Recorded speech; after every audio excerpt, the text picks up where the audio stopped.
Hey, what's up? Ian here, and today I'd like to talk about this CVJ Freedom. It is 1DD IEM with tuning switches, and the retail price for this is $80 US. It's available on Hi-Fi Go's website, so if you guys are interested to find out more, do check out the unaffiliated link in the description below. Now in this video, I'm going to go through the accessories, design, build quality, fit and comfort, my sound impression, and I'll give it my star rating. Now this video will have time chapters, so if you are interested in a particular chapter, do feel free to skip to that area. Okay, so let's first start off with the specifications, which is at the back of this box. Sensitivity is 116, impedance is 22 ohms, and the frequency range is 20 to 20,000 hertz.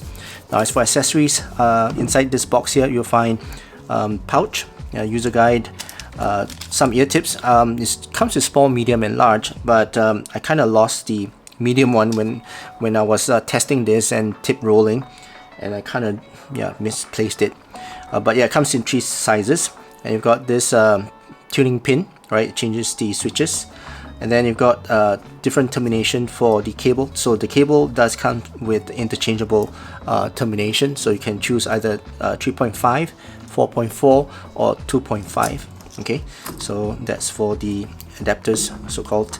And the cable, now cable is a very nice cable. All right, I like this cable. The cable is a 4-core cable, and as I mentioned, you can change the termination of the cable. It does have a chin slider and wire splitter and ear hooks. Okay, so pretty standard stuff, and it connects to the IEM with a 2-pin connector. Okay, right, so that's for the cable. I like the cable very much. It's actually a pretty firm cable, and it's got good body and good form to it, and very nice cable. Okay, now let's talk about the IEM itself. IEM is got this very nice green color, it's something like the Green Lantern type of green, and it's got a very futuristic Iron Man type of design in the front, and yeah, it looks very classy, well, very fun, I would say. On the top here you'll find the tuning switches. Let me just zoom in. Okay, so these are the tuning switches, and you can have 2 different tuning switches, not too many, which is good. You know, I don't want too many, so I can remember what I want, and it's easier to remember. Okay, so yeah, 2 tuning switches on each side. All right, let me just zoom out. Okay, so inner shell is kind of nice. It's got a fin here, and it's quite curvy, and it's got a vent, and the nozzle is part of the inner shell itself. Is made of I think it's acrylic or resin. I think it's acrylic, and it's got a perforated filter here. So overall, a very standard IEM shape type of IEM, right? Very standard design. Now in terms of fit and comfort, well, these, I mean, it's tried and tested, so these does, you know, fit my ears very well with the fin here. It fits nicely, goes in snugly into my ears, and doesn't give me any pain or any fatigue, and I can wear this the entire day, no problems. Now in terms of seal, I was testing the stock ear tips. Stock ear tips are fine, but I prefer to use my own Final E ear tips on it, and yeah. Well, but that doesn't mean that these ear tips are not good. They are good. It's just that, you know, it's a little bit on the flange is a little bit on the soft side, which, you know, lets in a little bit of the ambient sound. So I prefer something that is a bit more thicker. Okay, so that's for the seal. Now let's talk about the sound. So let me just clear my table, and I'll be right back. Okay, so I'm back, and let's first talk about drivability of this IEM, and they are really easy to drive. I used it with my iPhone, iPad and Android phone, and I've been listening to it at a comfortable level of 30%, so very easy to drive. Now in terms of gear matching, I would recommend gear that is warm, rounded, musical, and something more analog. Like for players, the iPods, right, they are really suitable for this, and for dongles, the FC6 or something similar to the FC6. Okay, so something that's rounded and all that. Now in terms of gears that I don't recommend, is the Shangling M0 Pro. This one will sound a little bit too edgy, a bit too neutral sounding, a bit too dry for this IEM. At the same time, the M15 is also a bit too neutral sounding, too bright for this IEM. So I wouldn't recommend this type of gear. Alright, so that's for gear matching. Now let's talk about the tone and timbre for this. Now there are two tunings, or two main tunings that I know of, and the tuning where the switches are being turned off. Okay, this will give me a very warm, very fun, very laid back type of tone and timbre. It's a very mellow type of tone. Okay, whereas if the switch is being turned on, it will still give me that very warm and very laid back tone, but it sounds a little bit more edgy, right? That's a bit more edgy. So I can't really explain. I mean, it's a little bit unnatural. Okay, to sum it up, if I were to turn on the switch, it will sound a little bit unnatural to me in terms of the tone and timbre.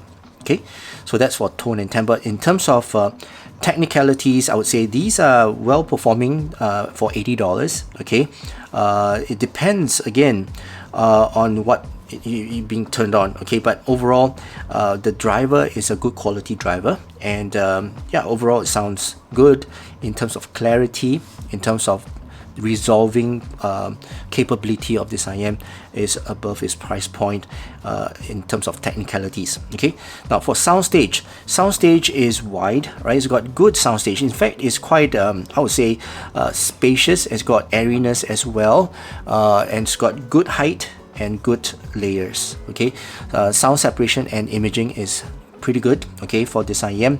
Now the detail retrieval, this is where I find that, you know, it's very unique to this IEM, and it's also because of the tuning. Now you can either have a very good detail retrieval, or you get a very muted detail retrieval, so it depends on the tuning as well.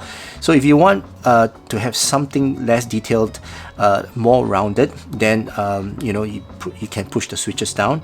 As I mentioned, right, there are switches here, so push the switches down, they're all off. Then you get a more rounded sound, and you know, all the details will start to, you know, be veiled by most of the bass. All right, so it depends on the tuning switch. Now in terms of the resolution, as I mentioned, I mean, the resolution is different from the detail retrieval, because detail retrieval does depend on the tuning, but for the resolution of this is a very resolute IEM, and the driver is a very capable driver. Distortion and all that, I don't really hear much distortion on this IEM, especially on my tracks, on the EDM tracks and the trance musics that I'm listening to this on. So yeah, it's a pretty resolving IEM. Now let's talk about sound signature. All right, so let me bring up my graph. Let me just pop it up here. Okay, so this is the sound signature of the CVJ Freedom. There are two tuning to this, as I mentioned, and this, if you look at this, right, and when I listen to this, immediately I could tell that this is a very niche tuning. It's a very unique tuning, and this is actually tuned for those of you who are really sensitive to treble, at the same time for those of you who really like that shrill. Okay, so two different tunings, but it's a very unique tuning. Right now, the sub bass is rolled off. It's not a very extended sub bass, but it's firm, it's got good texture, and overall a very commanding type of rumble. Right, it's not your bass head type of rumble, if you know what I mean. You look at the graph here, it's actually quite close to the Harman target, so it's not a very elevated rumble, but it does support the mid bass. In fact, the mid bass is the one that gives you all that thump, that impact, and that slam, and the most prominent frequency here is actually the mid bass, and that gives me the, you know, that fun factor. All right, when I'm listening to my trance, my EDMs and my technos, and they are really, really mellow, very low down, and the slam is really, really hard. Okay, so when I listen to, you know, most of my tracks, it gives me that very warm and bassy feel to my tracks, and it's in fact all about the bass. The bass does bleed into all the frequencies. All I hear on this IEM is actually the mid bass and the bass, the impact of the bass. So if you like a lot of mid bass, this is the IEM to go for. Okay, now for the mids, and the mid bass does bleed into the mids, and instruments like my pianos and violins and flutes and all that, they're veiled, right? No doubt about it. Look at the bloat of the mid bass, you'll know it bleeds into the mids, and my instruments, they sound veiled, they sound laid back. The clarity is there though, they've got texture, they are very mellow and very I would say fun, right? Fun to listen to, and casual listening as well. So basically, yeah, I won't get much prominence of my instruments, and they won't give me that details as well. Okay, so that's for instruments. In terms of vocals, male vocals, they sound really fun on this. They sound really nice. They've got good authority. That low end does give them that time to shine. They have pretty good presence in the mix itself, so I enjoyed listening to my male vocals on this. As for female vocals, they are laid back. They sound a little bit veiled. In fact, not a little bit, they sound veiled by the bass. So again, that's why I say this tuning here, because this part here is not a very energetic, right, treble.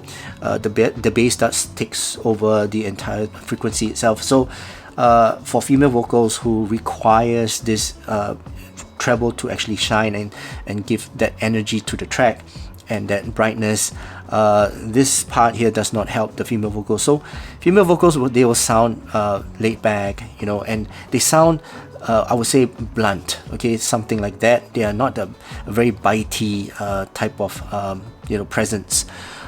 Same goes for electric guitars as well. But one thing good is that they don't sound sibilant, they don't sound shouty, they don't sound harsh, and they are not sibilant. Okay, so that's the good thing about that. Now, in terms of treble, I think I more or less summed up the treble when I spoke about the female vocals. Yeah, the treble is a very smooth treble. Okay, this is I would say a very tolerable treble. So for those of you who are sensitive to treble, this is the treble to go for. This is the IM to go for, and especially if you're young, right? Your ears are really sharp. You can hear a lot of frequencies all the way up to, I don't know, 15K or 20K even. Then this is actually a very good treble, right? A very easy listening treble.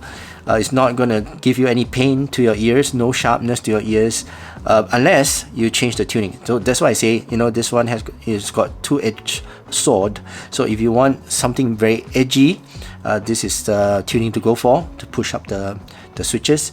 But if you want something that's non-fatiguing, then push all the switch down, right? And then you'll get a very smooth treble. So it's very dark treble as well. Okay, so this is not a very energetic, a very laid back treble, at the same time a very dark treble. So if you go to the mid treble here, as you can see, right, it's actually below the hum target when it comes to the switches being pushed down. So this, I would say, yeah, a very tolerable treble. And if you really are looking for that sharpness, you're not going to find it on this IEM, especially when the switches are being pushed down. The air is natural sounding. I mean, it's pretty okay. Cymbal strikes and the hi-hats, they do roll off pretty a bit unnaturally short, but other than that, it's fine. Okay, but if your switches are being turned on, then it will give it a bit more air, a bit more linger to the cymbal strikes and hi-hats. Okay.